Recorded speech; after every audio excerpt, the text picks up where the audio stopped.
నమస్తే welcome to our channel Lakshmi food creator. ఈరోజు మన ఛానల్లో ఎంతో టేస్టీగా అయినా హెల్దీ అయినా అటుకులతో మంచి స్నాక్స్ రెసిపీ చూసేద్దామండి।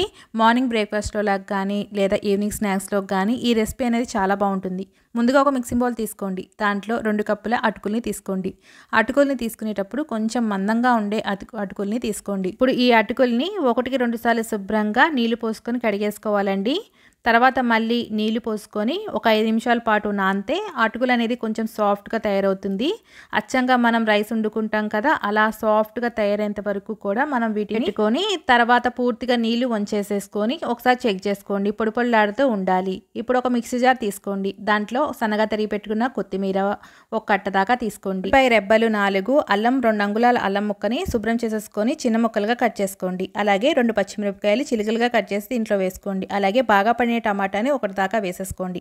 ఇప్పుడు మిక్సీ పట్టేసుకోవాలండి, జస్ట్ కోర్స్గా బ్లెండ్ చేసుకుంటే సరిపోతుంది। కన్సిస్టెన్సీ అనేది ఈ విధంగా ఉండేటట్టు చూసుకోండి। ఇప్పుడు దీన్ని మనం పక్కన పెట్టేసుకొని స్టవ్ వెలిగించుకొని ఒక బాండి పెట్టేసుకోండి।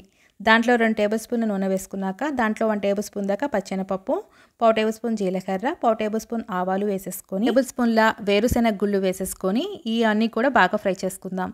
దీంట్లోనే సన్నగా తరిగి పెట్టుకున్న ఉల్లిపాయని వేసేసుకోండి। ఇప్పుడు వీటినన్నిటిని కూడా బాగా మిక్స్ చేసేసుకోండి। ఉల్లిపాయ అనేది కొంచెం సాఫ్ట్గా మగ్గిపోయాక దీంట్లోనే కొద్ది కరివేపాకు వేసేసుకొని ఇవన్నీ కూడా మంచి గోల్డ్ కలర్ వచ్చేదాకా ఫ్రై చేసుకోవాలి। ఎంత గోల్డ్ కలర్ వస్తే అంత టేస్టీగా ఉంటుందండి। ఇలా గోల్డ్ కలర్గా చేంజ్ అయిపోయాక ఇందాక మనం మిక్సీ పట్టి పెట్టుకున్న పేస్ట్ ఉంది కదా, కొత్తిమీర పేస్ట్, ఆ కొత్తిమీర పేస్ట్ అంతా కూడా దీంట్లో ట్రాన్స్ఫర్ చేసేసుకొని జస్ట్ ఒక 2 నిమిషాల పాటు ఫ్రై చేసుకోండి। అలా చేసుకోవడం వలన మంచి ఫ్లేవర్ వస్తుందండి। అలాగే ఇందాక నానబెట్టి వడకట్టుకున్న అటుకుల్ని దీంట్లో వేసేసుకోండి। అటుకులు ఎప్పుడూ కూడా ఇలా పొడిపొడిలాడుతూ ఉండేటట్టు చూసుకోండి। ఎమ్మటే మనం నానాక 5 నిమిషాలు ఆగి మళ్ళీ వడకట్టేసేసుకుంటే అటుకులు అనేది ఇలా పొడిపొడిలాడుతూ వస్తాయండి। ఇప్పుడు వీటన్నిటిని కూడా బాగా మిక్స్ చేసేసుకోండి।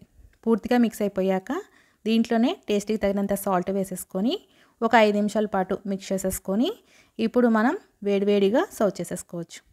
ఎంతో టేస్టీగా చాలా బాగుంటుందండి। ఈ కొత్తిమీర ఫ్లేవర్ అనేది పిల్లలకైతే బాగా నచ్చేసిద్ది। ఇప్పుడు వీటిని స్టవ్ ఆఫ్ చేసేసుకొని వేడివేడిగా సర్వ్ చేద్దాం। ఈ టేస్టీ అయిన అటుకులతో ఈ బ్రేక్ఫాస్ట్ రెసిపీని మీరు కూడా ట్రై చేయండి, సూపర్గా కుదురుతుంది। అటుకుల ఉప్మాని మీరు కూడా ట్రై చేసి ఎలా వచ్చిందో కామెంట్ రూపాన్ని తెలియచేయండి।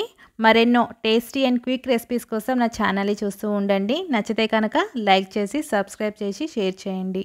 Thank you for watching.